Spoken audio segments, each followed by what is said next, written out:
नमस्कार दोस्तों, स्वागत है मेरे यूट्यूब चैनल में। आज मैं लेकर आया हूँ महान कवि गुरु नानक से संबंधित महत्वपूर्ण तथ्य, जो कि हमारे इस सृष्टि में गुरु नानक का स्थान सर्वोपरि माना जाता है। तो गुरु नानक का जन्म 1469 ईस्वी में तलवंडी ग्राम जिला लाहौर में हुआ था। इनके जन्म स्थान नानकाना साहब कहलाता है। यानी कि जन्म स्थान जो है, गुरु नानक के जो जन्म स्थान है वह नानकाना साहब के नाम से जाना जाता है, जो अब पाकिस्तान में है, लेकिन पहले यह इंडिया में था। इनके पिता का नाम कालूचंद खन्नी, माँ का नाम तृप्ता और पत्नी का नाम सुलक्षणी था। उनके पिता ने इन्हें व्यवसाय में लगाने का बहुत उद्यम किया। यानी कि गुरु नानक के पिता ने इनको व्यवसाय में लगाने का बहुत प्रयत्न यानी कि बहुत कोशिश की है, किंतु इनका मन भक्ति और अधिकाधिक झुकता गया।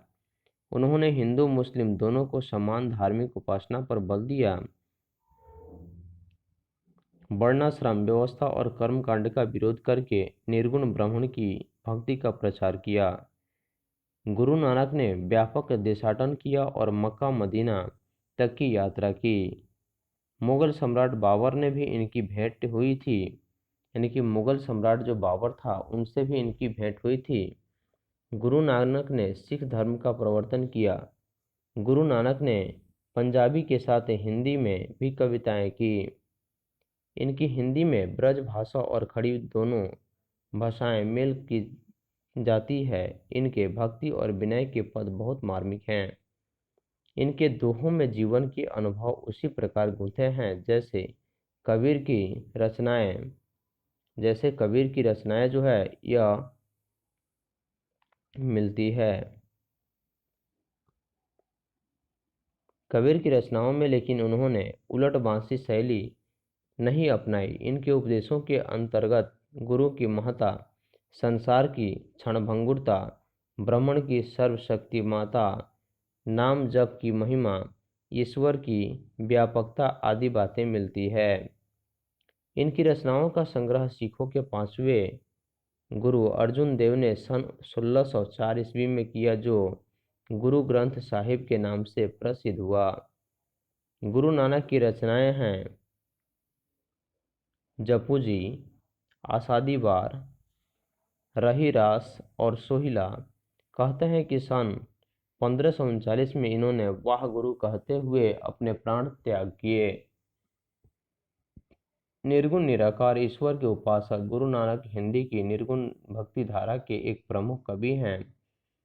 पंजाबी मिश्रित ब्रज भाषा में इनकी पद सरल सच्चे हृदय की भक्ति भावना में डूबे उद्गार हैं।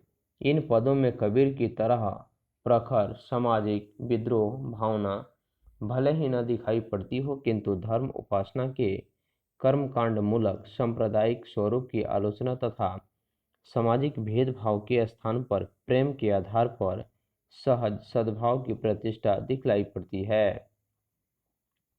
गुरु नानक के पद वास्तव में प्रेम एवं भक्ति के प्रभावशाली मधुर गीत हैं। यहाँ गुरु नानक के ऐसे दो महत्वपूर्ण पद प्रस्तुत हैं। प्रथम पद बारी वेशभूषा पूजा पाठ और कर्मकांड के स्थान पर सरल सच्चे हृदय से राम नाम के कीर्तन पर बल देता है, क्योंकि नाम कीर्तन की सच्ची अस्थायी शांति देकर व्यक्ति को इसे दुखमय जीवन के पार पहुंचा पाता है। द्वितीय पद में सुख दुख में एक समान उदासीन रहते हुए मानसिक दुर्गुणों से ऊपर उठकर अंतःकरण की निर्मलता हासिल करने पर जोर दिया गया है।